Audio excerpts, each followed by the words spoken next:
¿Qué tal? Muy buenas tardes, soy Héctor de Mauleón, le doy la más cordial bienvenida a una nueva emisión del Foco. Le doy la bienvenida a mi compañera Cintia Francesconi. Muchísimas Muy buenas tardes, gracias. señorita Cintia. Muy buenas tardes, señor de Mauleón, y muy buenas tardes a todos ustedes que nos están viendo. Y bueno, agradecerles todos sus mensajes.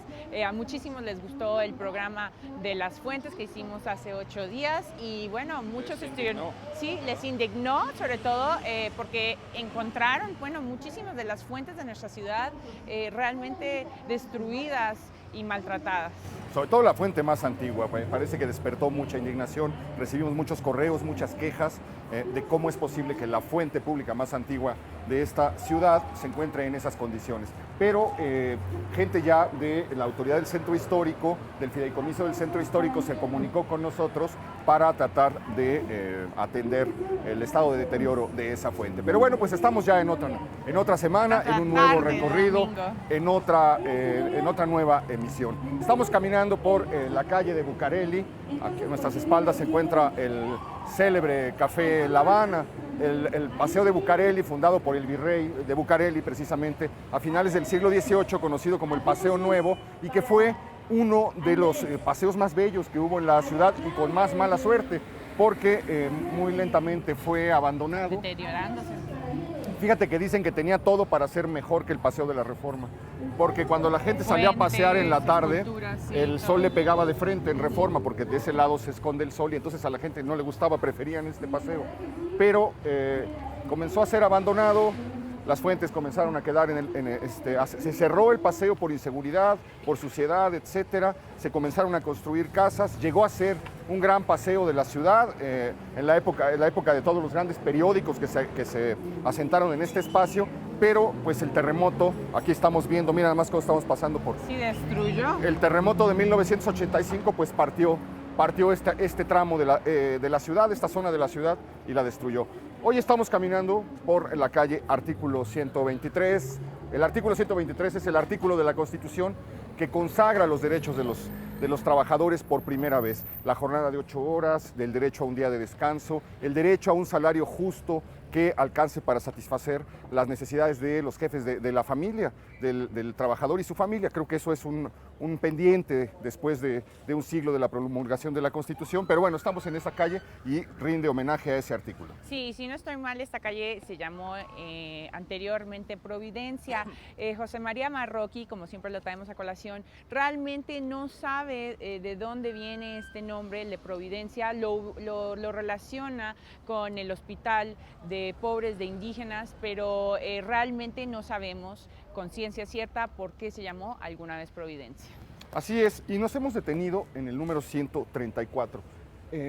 Yo quisiera que la cámara se alejara un poco, vamos incluso a parar aquí el tráfico para que podamos detenernos antes de entrar a este lugar único en la ciudad. Es un ejemplo de la arquitectura gótica del Porfiriato, es un edificio que está ahora completamente en ruinas, completamente deteriorado. Se alcanza a ver que el techo se desplomó, los vitrales ya desaparecieron. Es un edificio muy misterioso, Cintia.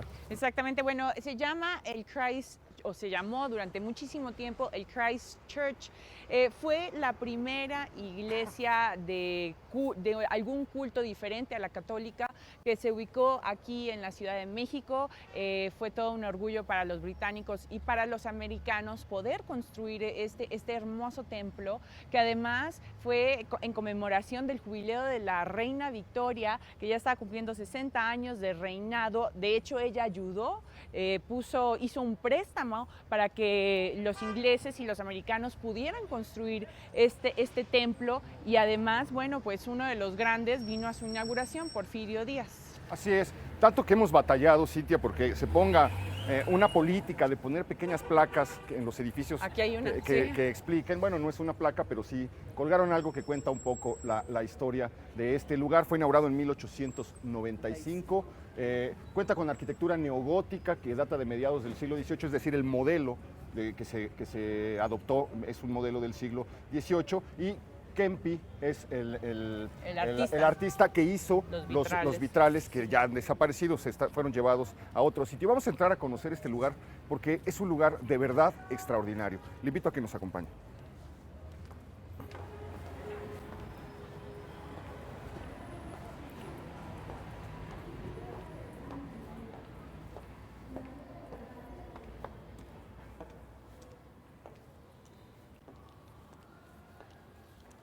¿Qué tal, Cintia? Es impresionante, es una experiencia diferente a otros lugares donde hemos estado, porque esta realmente está pues en pie, lo poco que queda de ella, y sin embargo se vuelve mágica, ¿no? Así es, de 1984 ya se hallaba en un estado de deterioro muy avanzado, muy notable, y el terremoto del 85 hizo que se cayeran los techos, ahora están cubiertos con una lona, como podemos ver, y entonces se había pensado primero llevársela, era tal el valor arquitectónico del edificio que se había pensado llevárselo piedra por piedra hacia otro sitio. El terremoto pues impidió eso. Ahora podemos ver que está sujetado por unos, lo sujetan unas vigas de acero para evitar que se vaya a colapsar, pero todavía quedan restos de la belleza. Ustedes se acuerdan que cuando visitamos el templo de San Francisco en la calle de Madero, le platicamos la historia del señor Riley, Henry Riley, que fue la persona que quitó los santos de la fachada porque Benito Juárez le entregó esa iglesia para que pudiera establecer el culto protestante en México. Juárez odiaba el catolicismo, pensaba que la religión era la culpable pues, de que la gente se gastara su dinero en cohetes y en alcohol en las fiestas de los santos, y pensaba que para sacar al pueblo del atraso había que desterrar esa costumbre dañina, perniciosa, ligada a cosas pues, muy ancestrales, muy antiguas, y entonces intentó meter un culto moderno. El culto fue absolutamente rechazado.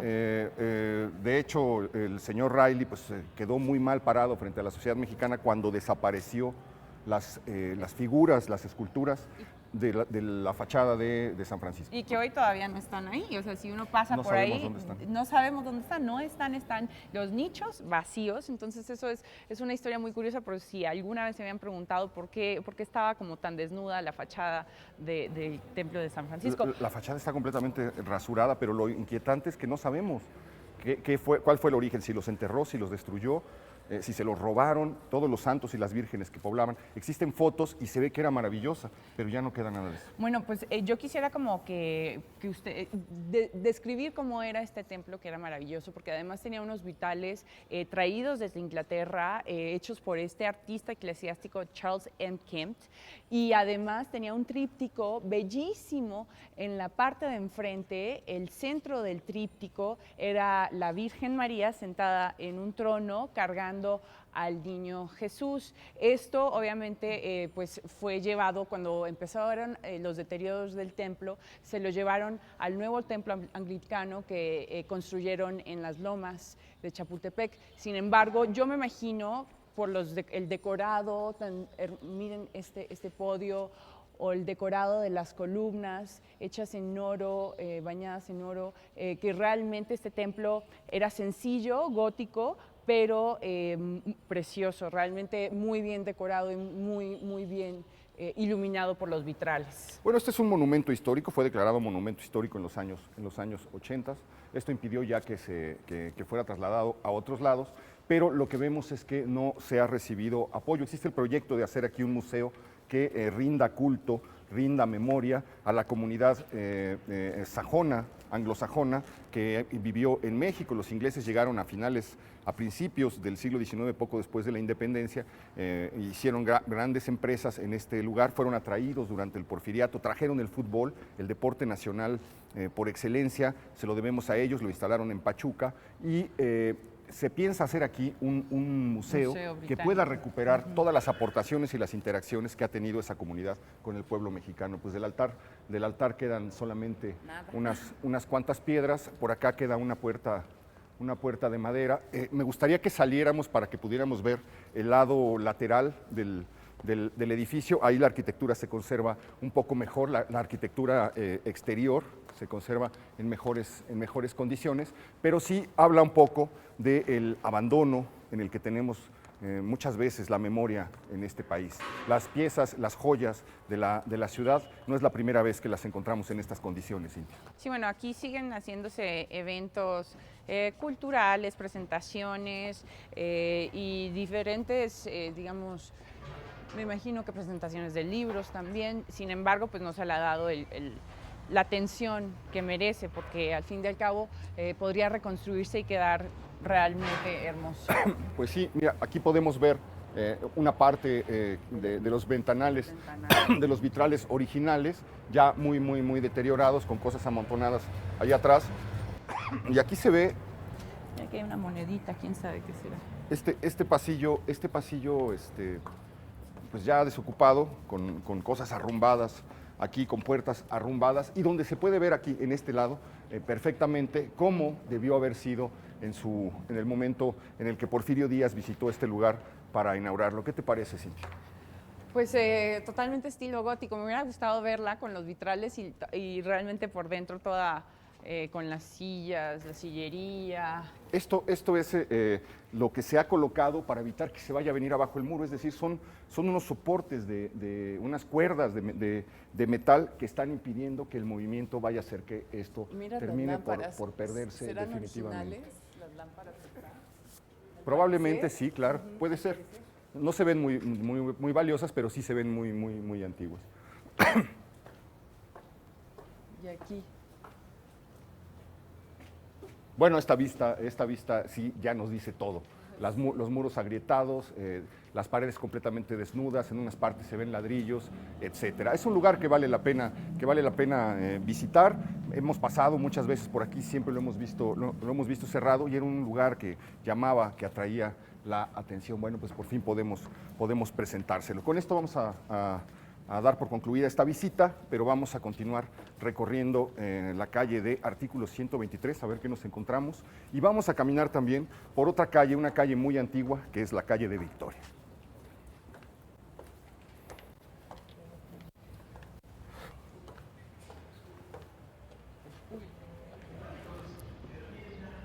Bueno, pues estamos de vuelta en la calle Artículo 123, una calle muy antigua de la ciudad. Aquí al lado, del lado izquierdo nuestro, se alcanza a ver todavía una construcción ya en ruinas que habla pues de la antigüedad de la calle, un edificio del siglo XIX, pues, del que quedan solamente, pues ya está Bueno, seguramente es en bodega ladrillos. o algo así.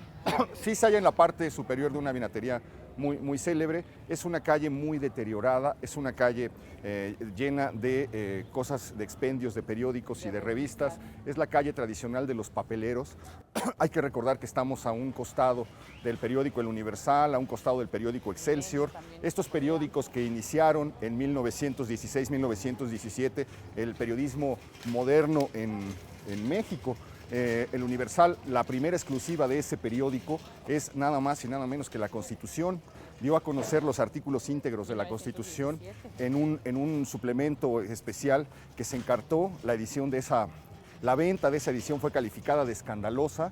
La edición se agotó a las 10 de la mañana y los empresarios del periódico decidieron hacer un tiraje especial, pero además fijaron en las esquinas principales el suplemento, lo pegaron ahí, lo empapelaron, lo engomaron para que la gente pudiera enterarse de los artículos que a partir de entonces iban a regir la vida nacional. Desde entonces este lugar se llenó de papeleros, de vendedores. Aquí vemos todavía un poco los ecos de ese lugar. Había algunas casas elegantes, pero que lentamente con el paso del siglo XX, el siglo de las devastaciones y de las destrucciones, quedaron como abandonadas. Sí, efectivamente.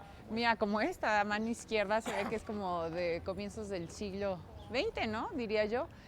Y sin embargo, se veía que alguien vivía ahí, era una casa seguramente de habitación de algún periodista, de alguna persona importante que trabajara en alguno de los periódicos, ¿no? También vemos las cantinas, los comederos para toda la gente todos los periodistas que trabajan, los reporteros que trabajan por aquí en esta zona, que es la zona de la información de la ciudad. Fue un barrio muy vivo siempre. Aquí alcanzamos a ver la marquesina del lado izquierdo del Palacio Chino.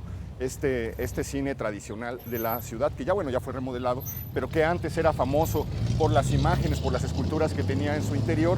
Y en ese lugar estuvo, en realidad, estamos en esta esquina, que fue una esquina muy importante, porque en ese lugar estuvo en realidad la Arena Nacional. antes de que existiera el Palacio Chino. La Arena Nacional era la arena de box y lucha en donde se inauguró la tradición de los luchadores enmascarados. La primera vez... Antes que en el Arena Coliseo. La Arena No, Coliseo. estoy hablando de los años 30. La Coliseo es de los 1947. Sí, exactamente. No, en los años 30 se inaugura aquí la Arena Nacional y se presenta, eso causa gran sensación en ese tiempo, se presenta por primera vez un luchador enmascarado que viene a luchar con máscara. Se inicia la tradición del misterio del luchador enmascarado. Ese luchador se llamaba La Maravilla Enmascarada. Pero en esta arena nacional donde hoy está el Palacio Chino, debutaron también Rodolfo Casanova, el Chango Casanova, Kid Azteca. Esa época en la que despega y se arraiga en el gusto popular tanto la lucha libre como el box, de la mano del mismo empresario de Salvador Luterot que tú recordabas hace unos momentos. Sí, cuando el espectáculo requiere ya una adecuación, algo más grande, claro, se hace la otra catedral, que es la que tú señalabas, en donde se celebra la llamada lucha del siglo en 1952, unos años después, que es la lucha entre Santo, el enmascarado de plata, y Black Shadow, un luchador extraordinario que en una época en la que se lucha muy a ras de lona, todavía no hay vuelos, no hay giros, no hay las peripecias que vemos ahora, él introduce Black Shadow, el vuelo aéreo, porque dicen que era clavadista, entonces que sabía hacer unas cosas extraordinarias. ¿Te acuerdas cuando estuvimos ahí que vimos el ensayo, el entrenamiento de los luchadores, cómo dan unas volteretas hacia atrás, que parece que se estuvieran clavando hacia atrás, hacia una alberca llena de agua, ¿no? Claro, esta tradición la inventa Black Shadow, que se hace famoso además por una cosa que los periodistas llaman el tope de propulsión a chorro. Es decir, aventaba un tope que lo hizo muy, muy característico. Un luchador sensacional, perdió la máscara con el Santo. Generalmente para un luchador la pérdida de la máscara es perderlo todo, es perder la identidad, pero en el caso de Black Shadow fue al revés, porque tenía tal carisma, tal ángel, que después de haber perdido la máscara comenzó en realidad su carrera extraordinaria. Estamos caminando por terrenos de la UAI, Cintia. Exactamente. Bueno, ¿qué quiere decir? Yo siempre me he preguntado, ¿qué quiere decir YMCA? Y es Young Women, a ver, ¿cómo es que es? Young Women Christian Association, que es mujeres jóvenes en una asociación cristiana. ¿Qué quería decir este lugar? Era un lugar tipo club donde venían las mujeres a bailar ballet, a tomar clases de ballet, a tomar natación, a tomar clases de distintos deportes. Se reunían aquí, era una especie de club social y era, digamos, de la alcurnia de las mujeres venir a la UAI, como le dices tú. Es una acepción, la otra es Young Men. Young Men. Es la Asociación Cristiana de Jóvenes. Esta asociación surge en el Porfiriato como una necesidad de traer a México la capacidad, el espacio para practicar deportes. El deporte no era una cosa que estuviera de moda, como está ahora de moda en la Ciudad de México, donde ves gente corriendo, donde ves gimnasios, donde ves que se ha instalado la necesidad del esfuerzo y del ejercitamiento físico como una condición de la vida. En el Porfiriato, antes del Porfiriato eso no existía, la gente prácticamente no hacía deporte, los jóvenes no tenían dónde ejercitarse y es esta idea norteamericana de la higiene la que se instala durante el Porfiriato. Entonces se abre un espacio donde los jóvenes pudieran practicar esgrima, practicar el boxeo, practicar la natación, reunirse, dedicarse a actividades más sanas, porque hay que recordar que es la época de la bohemia, es la época que el Porfiriato considera la época de las tentaciones. Están los primeros fumaderos de opio, comienza a circular el ajenjo, hay muchos lugares, la ciudad está llena de prostíbulos porque hay una doble moral tremenda y entonces se busca la necesidad de crear un espacio donde los jóvenes puedan tener una vida más sana y de recreación en lugar de eso. De hecho dicen que la UAI trajo deportes que aquí no se practicaban, como el básquetbol, como otros tipos de deportes, el voleibol, artes también asiáticas, de artes marciales, como otro tipo de deportes que realmente no se conocían aquí en la Ciudad de México y que aquí se podían llegar a hacer. Así es, un día de 1900, la primera década del siglo XX, 1909-1910, el general Porfirio Díaz llega en su coche hasta este lugar escoltado por los guardias presidenciales a caballo, acompañándolo. En una ceremonia muy exclusiva que llama mucho la atención de la gente. El general Porfirio Díaz llega hasta esta esquina en la que estamos en este momento, que es Valderas y Morelos, para inaugurar el edificio de la Asociación Cristiana de Jóvenes. Aquí vamos a encontrar la placa que recuerda precisamente ese momento y dice el 16 de junio de 1909. El presidente de la República, general Porfirio Díaz, colocó la primera piedra de este edificio. Este lugar es famosísimo porque lo vamos a encontrar en todas las fotos de la decena trágica, absolutamente deshecho. Cuando viene el golpe militar contra Madero y Félix Díaz y Manuel Mondragón se apoderan de la Ciudadela, la Guay es el edificio más alto en ese momento que hay en la zona, y entonces Mondragón y Díaz mandan a una compañía de ametralladoras a que se apodere de los techos para poder repeler los ataques del gobierno, y entonces comienza un bombardeo. Estos comienzan a tirar hacia las fuerzas del gobierno, y las fuerzas del gobierno que se habían posicionado en las cercanías de lo que hoy es Avenida Juárez y Valderas, comienzan por el Templo de San Diego, comienzan a tirar hacia acá. Y entonces sí, es que aquí se ve perfecto las cúpulas de las torres de San Diego. Y San Hipólito, que fue destrozada también.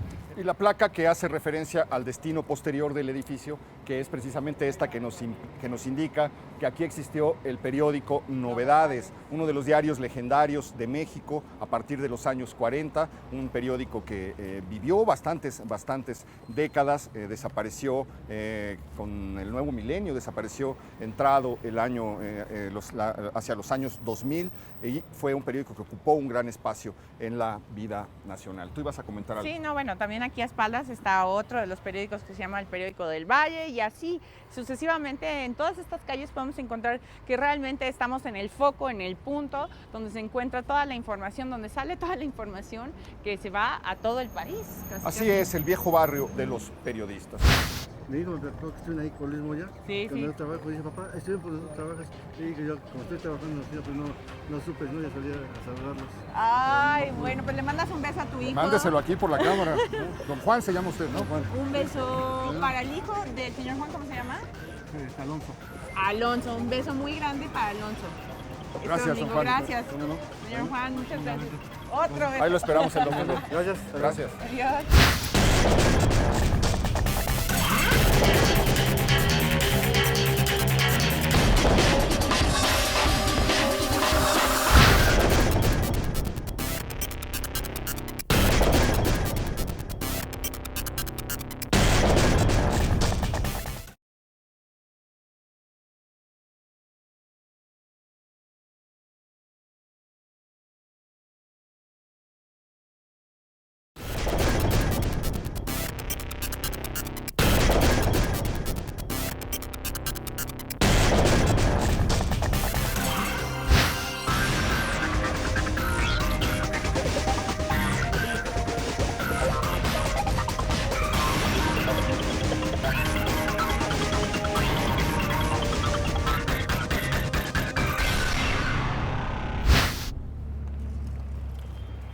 Cruzamos la calle de Valderas. Hay un edificio muy antiguo, muy deteriorado. Es este que tenemos aquí enfrente.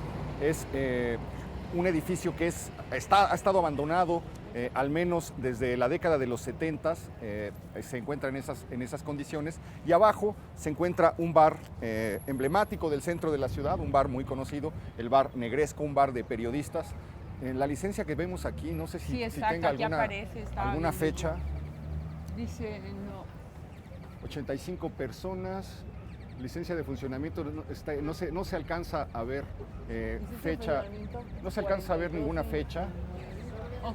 Horario, no tenemos la fecha de la licencia, los encargados tampoco la saben, solo saben que desde los años 40 ya funcionaba el Bar Negresco como tal. Es un bar que vamos a entrar a conocer. Era el bar de los periodistas de Novedades, fundamentalmente. Dicen que cuando llegaba el señor Fernando Canales, que era el gerente general del periódico, cuando entraba y se metía al baño, cuando salía ya estaba vacía la cantina porque todos los reporteros que habían estado salían aquí volando. Vamos a entrar a conocerlo.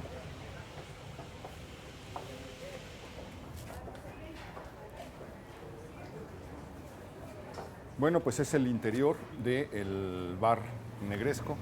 Me siento. Toma asiento. Gracias. Este lugar, en este lugar existe una leyenda muy conocida, no sé si esté comprobada, pero dice que la actriz del cine mexicano Emilia Guiú, una de las estrellas del cine mexicano de la época de oro, que trabajó con Cantinflas en Soy un prófugo, que trabajó en El Niño Perdido con Tintán, que trabajó en Quinto Patio, sobre todo con Emilio Tuero, y que hizo un papel, una trayectoria como villana, como mujer fatal en el cine mexicano, salió como mesera, comenzó como mesera del bar Negresco, porque ella era refugiada española, había llegado en 1930 y tantos, y en lo que encontraba cómo sobrevivir, estuvo trabajando en este lugar. Es una anécdota que contaba el maestro Edmundo Valadez, un escritor que venía muchísimo a esta cantina y que tenía un taller de cuento aquí muy cerca en la calle de Valderas, al que muchos asistimos por ahí de los finales de los años 80. Bueno, señor Demetrio Vega, y bueno, lleva aquí como desde 1975, nos estaba contando, y es que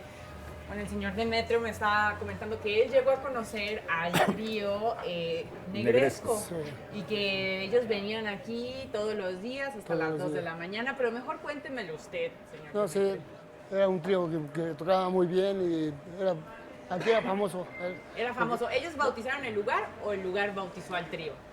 Sí, el lugar bautizó el trío. El lugar bautizó el trío. Sí, le pusieron el trío Negresco. Y se volvió famoso este bar por los periodistas. Sí, era un bar de periodistas fundamentalmente, ¿no? Del Novedades, que todavía le tocó a usted. ¿Quiénes venían? Pues venía el representante de aquí de Novedades, venía varios tiras, venían bastante gente muy buena, había en ese tiempo. Bueno, pero usted también me estaba contando, Demetrio, que aquí además se venía Andrés García, que también estaba el Loco Valdés, que venían muchísimo, ¿no? Sí, venían muchos. Sí, se sentaban. ¿Dónde se sentaban o qué? Allí en la mesa 3. ¿En la mesa 3? ¿Siempre se sentaban en la mesa 3 o qué? 3, sí. ¿Y que se echaban unas parrandas buenísimas? Eso venían con las chavas que estaban antes, había una chava grande, muy chavas, había muchas chavas. ¿Que venían? Buenas, sí. Otro rasgo distintivo No, eran meseras, pero estaban muy... Ah, estaban guapísimas. Ahí luego se ve ahí.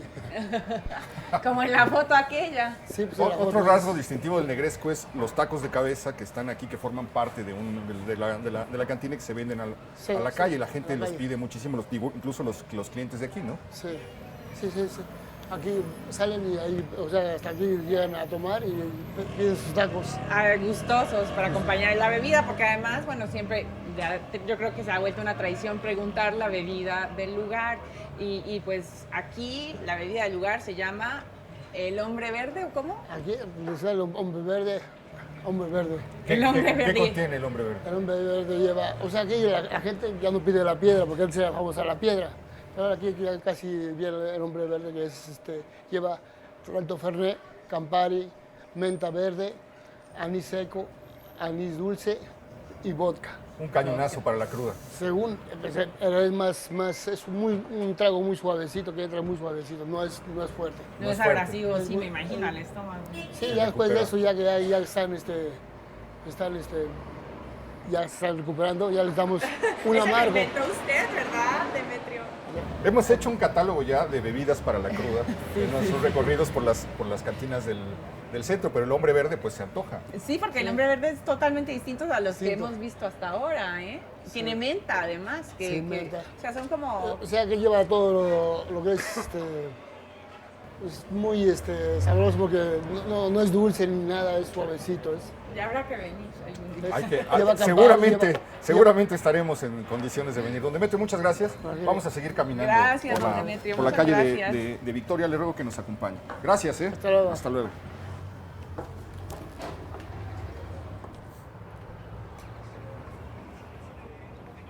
Tenemos que hacer una parada aromática en este lugar. Ya se acerca la hora de la comida y es un lugar característico, es un olor característico de la esquina de Valderas y Victoria. Los tacos de cabeza que han estado aquí durante décadas enteras. Ay, bueno, ¿y cómo te llamas tú, perdón? Víctor Manuel, y cuéntanos, me imagino que tú le has dado de comer, de desayunar, de cenar a todos los que pasan por aquí, ¿verdad? Sí, nosotros también. Sí, ¿verdad? Oye, ¿cuántos kilos de carne vendes al día? De taco. De unos 70 a unos 80 kilos más o menos. 80 kilos. Bueno, pues tienes a cuestas la alimentación de los mexicanos. Buenas, hasta Adiós. luego. Vamos a seguir caminando, vamos a cruzar ahora la calle de Victoria. Llevamos un recorrido un poco caprichoso, un poco azaroso, por donde nos va llevando la misma calle. La calle de Victoria, hay un enigma alrededor de la calle de Victoria. Mucha gente cree que que el nombre viene de Guadalupe Victoria, el presidente de la República durante los primeros años de la vida independiente de México.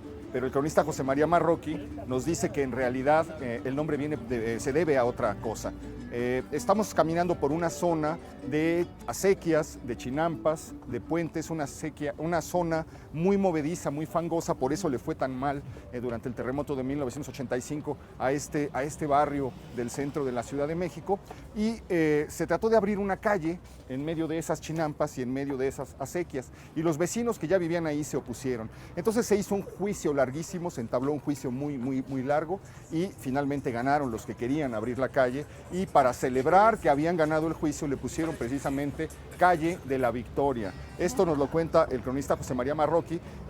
Yo me inclino a creer en esa versión porque es un estudioso de la Ciudad de México que le dedicó 20 años de ¿no? su vida, 20 años de su vida, de tocar de puerta en puerta, de revisar todos los documentos que le fueron pues prestados o que él tuvo que investigar en los archivos de la ciudad para tener 3 tomos de aproximadamente 400 páginas donde documenta cada una de las calles de la Ciudad de México, por qué se llamaron de esa manera, además de quiénes fueron los vecinos. Bueno, en fin, realmente una investigación meticulosa del centro histórico. Así es, recurrió a los papeles más antiguos de la ciudad, los legajos más antiguos que pudo localizar, y a partir de eso pudo ir reconstruyendo la historia, una historia magnífica. Su libro se llama Las calles de México, está en la editorial Porrúa. Es un libro que no se ha editado hace mucho tiempo, ya no se cuenta con ediciones nuevas, más bien hay que conseguirlo en librerías de viejo, pero es un libro que todo aquel que ame la Ciudad de México valdría la pena que lo consiguiera, aunque lamentablemente es un libro bastante Escaso. caro. Y carísimo. Sí. Pero bueno, nos dimos la vuelta ya de nuevo en donde comenzamos, en la calle de Artículo 123. Le recuerdo ese artículo de la Constitución consagrado a los derechos laborales de los trabajadores, a defender los derechos laborales de los trabajadores. A lo mejor la calle está tan deteriorada porque se llama Artículo 123, tan deteriorada como pues, ciertos derechos todavía, como el fundamental, que era que el salario te tiene que alcanzar para que tú sostengas dignamente a tu familia. Es una aspiración que no se ha logrado cumplir. Estamos acercándonos al grupo Radio Centro. Este es otro lugar característico de esta calle, 1946. Don Francisco Aguirre Jiménez, pues tuvo la idea, inauguró una pequeña emisora en AM 1030, que después a los 6 años fue prosperando, abrió 2 nuevas, las cuales pues fueron Radio Centro, se llamó como Radio Centro en 1952, y que se convirtió en todo un imperio de la radiofonía mexicana. Algunas de las estaciones pues que más entrañables pertenecen a este grupo. Aquí estaba Radio Éxitos, estaba Radio Variedades. Más Radio adelante, Joya, para que mi todavía generación, existe. para los de mi generación era Radio Hits, Radio Hits. Radio Universal, que todavía hasta Bueno, la Radio fecha, y Universal es Radio una de mis Joya. Mira, aquí favoritas. estamos viendo lo que... A las diferentes. Radio Consentida, Radio Radio Joya. Éxitos, Radio Joya, Estéreo 97.7. Formato 21, Radio Variedades, o sea, imagínate Radio Variedades. Y bueno, el Fonógrafo, que es una estación una muy entrañable estación. Y bueno, aquí está Radio Centro. Son los distintos formatos, sí, los distintos formatos radiofónicos que han acompañado la historia de esta estación. Pero bueno, entramos a una zona de artículos, lámparas, refacciones, cosas de lavadoras, motores, etcétera. ¿Cómo se va acomodando la ciudad gremial? ¿Cómo va recordando la ciudad ese origen gremial que tuvo y cómo todavía se van acomodando por las calles, por las actividades de sus moradores. Eso es algo que llama muchísimo la atención, ¿no, Cintia? Sí, sí, efectivamente. Bueno, y es que esta zona en particular es donde podemos encontrar, pues obviamente ayuntamiento es el lugar de los artefactos para los baños, de los pisos, de las baldosas, de los mosaicos. Victoria es la calle de las lámparas, donde puede usted encontrar cualquier tipo de foco, lámpara, o bueno, artículo para el hogar. Y también entonces aquí artículo 123 podemos encontrar pues todo lo que es como refacciones y lugares para, digamos, arreglar aspiradoras, todo tipo de lavadoras, secadoras, refrigeradores. Refrigeradores, etcétera. Acabamos de pasar el edificio Jala. Hace referencia, recuerda un apellido muy célebre de la época de la colonia, los condes de Jala, que tienen una casa que ya visitamos alguna vez, donde ahora hay un restaurante. Y llama la atención este tipo de construcciones que también se encuentran en esta zona del centro, porque no son coloniales, son construcciones del siglo XX, levantadas en 1930, en la época del nacionalismo, y es una arquitectura que pretende rescatar los valores. Acaba de terminar la revolución, se comienzan a formar las primeras instituciones, se trata de formar una identidad, y entonces surge una corriente, surge una escuela que trata de recuperar la memoria, la identidad mexicana, a través de el rescate de elementos del pasado incorporados a la ciudad, que en ese entonces se dice moderna. Y entonces se vuelven a hacer edificios que recuerdan las viejas construcciones del siglo XVIII, un nuevo manejo del tezontle, un nuevo manejo de la cantera, y este es un ejemplo muy característico frente al Vizcaínas, al convento, al Colegio de las Vizcaínas. Hay otro edificio semejante. No son originales del siglo de la colonia, pero sí le rinden homenaje a esas. Estamos cruzando la calle de Revillagigedo, que ya hicimos en algún momento, y ahorita vamos a dar vuelta aquí a la derecha, porque nos vamos a acercar a otro edificio muy característico, muy misterioso de este lugar. Es un edificio que lo hizo nada más y nada menos que el autor el hombre que terminó el Palacio de Bellas Artes. Exactamente, y estamos hablando de Federico Mariscal, exactamente, uno de los arquitectos que sobre todo estaba encargado de este proyecto en el cual estamos caminando, en el cual estamos mencionando las calles de Victoria. Él hizo varios de los edificios que estuvieron aquí en esta zona del centro. Un hombre que fue además rector del Colegio de Bellas Artes de San Carlos, que estudió también, fue doctor de la Universidad Autónoma Nacional de México, y bueno, uno de los grandes arquitectos de nuestro país. Sí, a mediados del siglo XIX la Ciudad de México comienza a extenderse. En el último tercio ya ha desbordado la traza original en la que la dejaron los conquistadores, comienza a correr a lo largo de reformas, se comienzan a hacer nuevos barrios, nuevas colonias. En ese periodo del 19 se comienza a formar esta colonia, esta zona del centro, que es por la que vamos transitando, y precisamente en la calle de Victoria y Revillagigedo es donde se decide hacer la Inspección General de Policía. Es el lugar desde el cual la dictadura de Porfirio Díaz va a controlar las actividades de la población. Un inspector general de policía fue, por ejemplo, el sobrino de don Porfirio, Félix Díaz, que es el mismo que años más tarde va a levantarse en armas contra Francisco I. Madero en los días de la Decena Trágica y cuando hace el cuartelazo de 1913. Podemos hacer una toma del torreón para que lo pueda apreciar la gente. Es el torreón característico.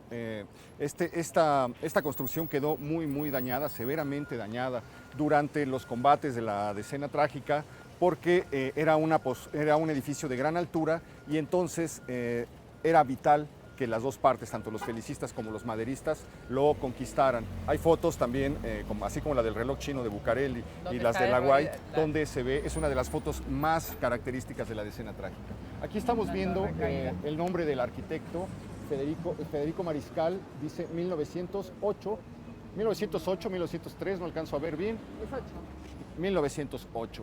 Y más abajo vemos, bueno, tercera calle de Victoria y calle de Las Verdes, que es el nombre que tuvo en la época colonial. Nuestro cronista de cabecera, José María Marroquí, nos dice que Las Verdes eran unas cruces de cobre que estaban en esta esquina y que el cobre se fue poniendo de color verde, y entonces la gente se refería pues ahí donde están las verdes, donde están las verdes, etcétera, aunque por ahí alguna otra leyenda sugiere que se trata de unas mujeres que habitaron en esta calle y que solían vestir de verde. Terrenos de la leyenda, nada históricamente confirmado. El mismo Marroquí, al hablar de su descripción acerca de las cruces, lo hace con cierta desconfianza. Pero bueno, pues estamos caminando por este lugar que fue la siniestra, la tenebrosa inspección de policía del Porfiriato y la inspección de policía de los años de la posrevolución. Eran las oficinas del inspector Valente Quintana, ese detective legendario, corrupto, que estuvo envuelto también en los casos que investigó, los casos más célebres de la época, el asesinato de Obregón,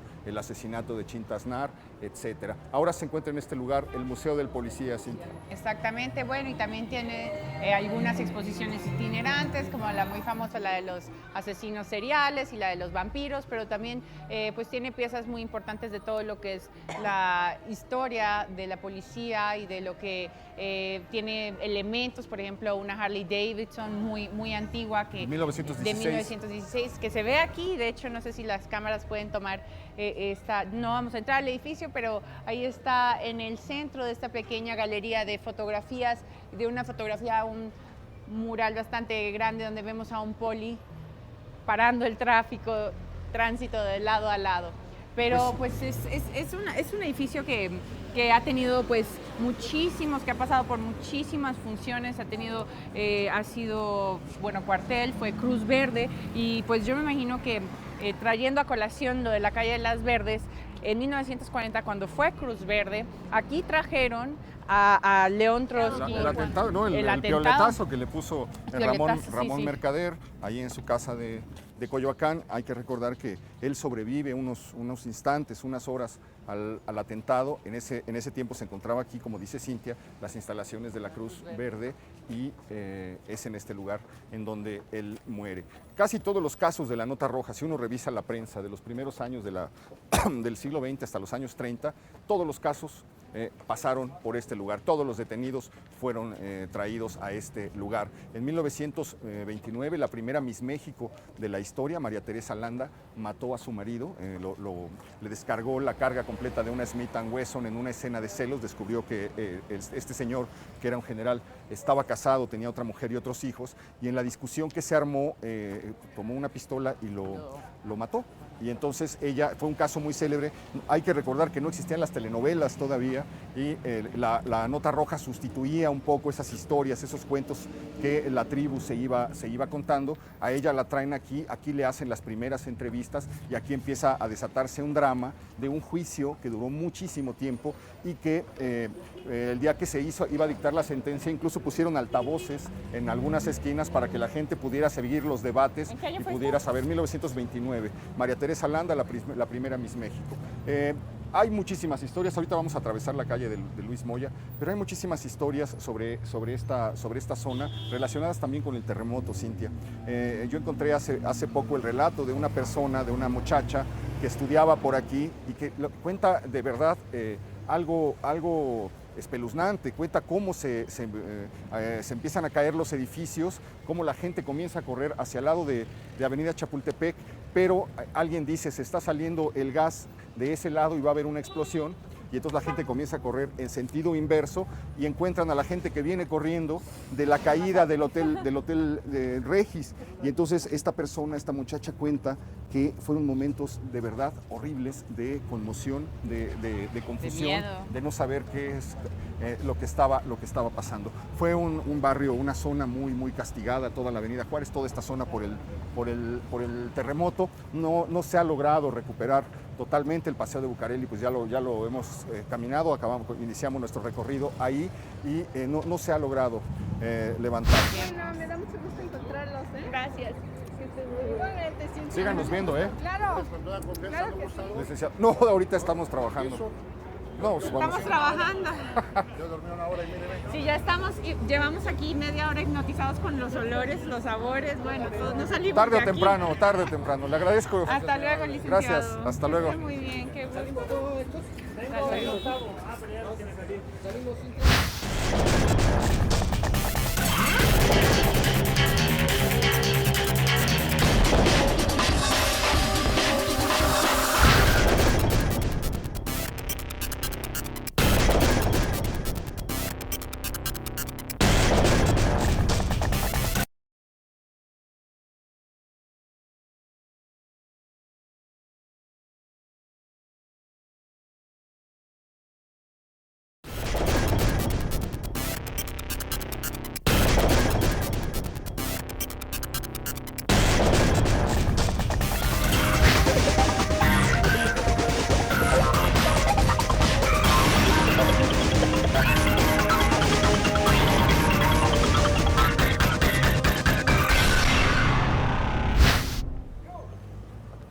Y nos acercamos al Callejón del Sapo, una vía que se abrió también por esa época.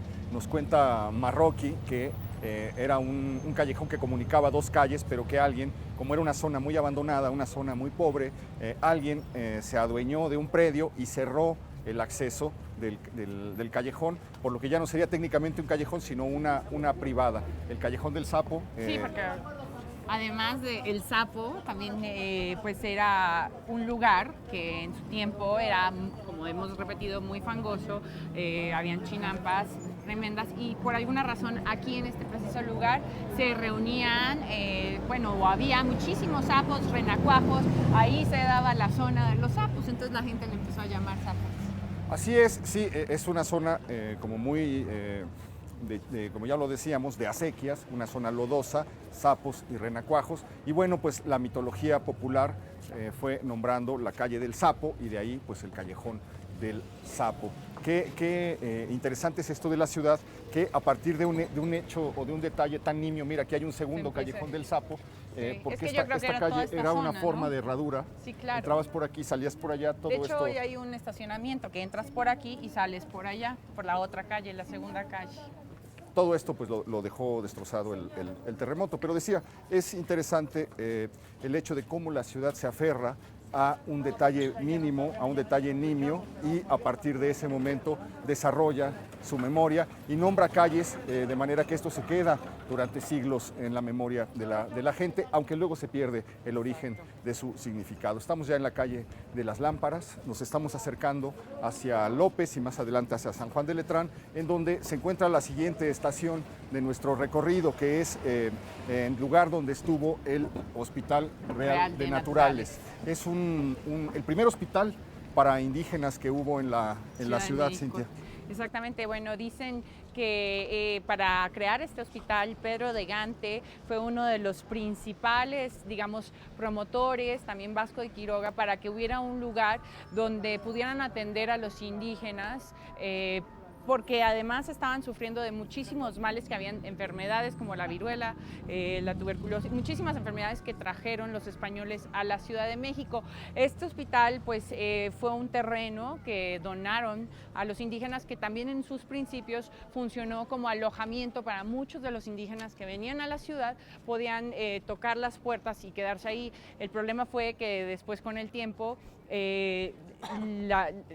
fue insuficiente el espacio del lugar, ya que muchos indígenas pues empezaron a creer mucho más en lo que era la medicina europea. Hicieron como un sincretismo de las dos medicinas en este lugar, por lo que además fue un lugar donde hicieron muchísimos avances médicos, ya que aquí fue el primer lugar en Latinoamérica y hasta en Europa donde se permitió la experimentación con los cuerpos humanos, ya que se hacían autopsias de los indígenas con simplemente una autorización del virrey.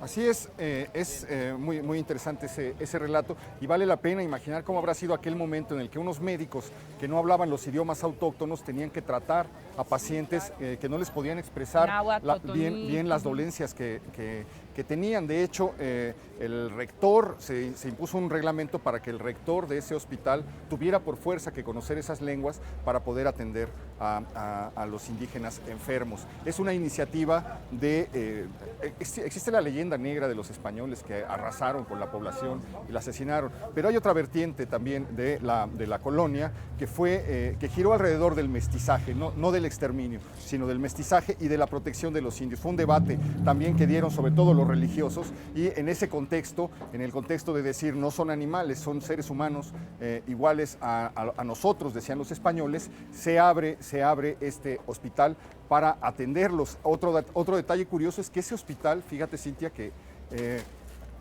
tenía que, como eran exclusivamente indígenas los pacientes, les daban una alimentación adecuada a su cultura, es decir, Maíz. Tortilla y atole era lo que se compraba en ese hospital y lo que se le daba a los enfermos. Estamos pasando por la calle de Dolores, la calle que ya recorrimos hace un tiempo. La calle, decía yo que este tramo de la calle de Victoria hace alusión a la calle de las lámparas, porque todo está lleno de negocios dedicados a este ramo. Hay toda una historia alrededor de la luz en la Ciudad de México. El primer foco eléctrico se prende en 1881 en la ribera de San Cosme. El ministro de Fomento de Porfirio Díaz llama a los periodistas porque les va a mostrar algo muy novedoso, algo que no se ha visto nunca antes, y enciende un foco. Un foco muy potente en la calle frente a su casa, y todos los reporteros que pudieron asistir a ese hecho. Es impresionante cuando uno revisa los periódicos de ese día en la hemeroteca, porque quedan sorprendidos al ver que de repente parece que volvió el día, y dice un reportero: a varios metros del foco pude leer perfectamente un periódico como si fuera de día. Y dice, incluso los pájaros comenzaron a cantar porque pensaron que había amanecido. A partir de ese momento se instalan unos postes de luz en la calle de Madero, en la calle de Plateros, nuestro actual Madero. Se instalan unos postes y se comienza a iluminar por primera vez la noche urbana, la Ciudad de México. Y es interesante porque se desarrolla, junto con la industria de las cortinas y las persianas, la industria de las lámparas. La industria de las cortinas y las persianas, porque ahora el interior de las casas ya está iluminado con la llegada de la luz, y entonces hay que separar la vida pública de la vida privada. Entonces se despega la industria de las cortinas y despega también la industria de las lámparas. Claro. Sería interesante saber, deberíamos dedicar un programa a indagar cuál fue la primera tienda de lámparas de la calle de Victoria y cómo ¿Cuáles son las primeras tiendas de muchas de las lámparas, de otro tipo de elementos, ¿no? Y en este caso, ver por qué se agruparon precisamente aquí y no en otra calle, porque encontrando el origen de la primera tienda, se suele encontrar el origen de las demás. Nos pasó con las perfumerías de Tacuba, encontramos la perfumería Novelty de 1912 y cómo a partir de ese momento se empieza a llenar un tramo de Tacuba de perfumerías. Pero bueno, pues estamos llegando... Estamos entrando al caos. Sí, el caos cercano a eje central. Precisamente en este punto es donde se encontraba el Hospital de los Naturales, fundado en 1529 y que fue tirado en 1935 para poder ampliar la avenida San Juan de Letrán durante el gobierno de Lázaro Cárdenas. Es decir, es un edificio que formó parte del aspecto y del paisaje de la Ciudad de México durante 3 siglos y medio, durante casi 4 siglos y durante 4 siglos. Sí. Y de repente fue arrasado, fue borrado, no queda un solo recuerdo ni de ese hospital ni de su capilla. Y tampoco de la escuela que quedaba al lado, la escuela de San Juan de Letrán, que estaba aquí al ladito de donde podíamos encontrar el hospital. Pero pues ya llegamos ya casi a Eje Central y ya casi terminando este programa. Queremos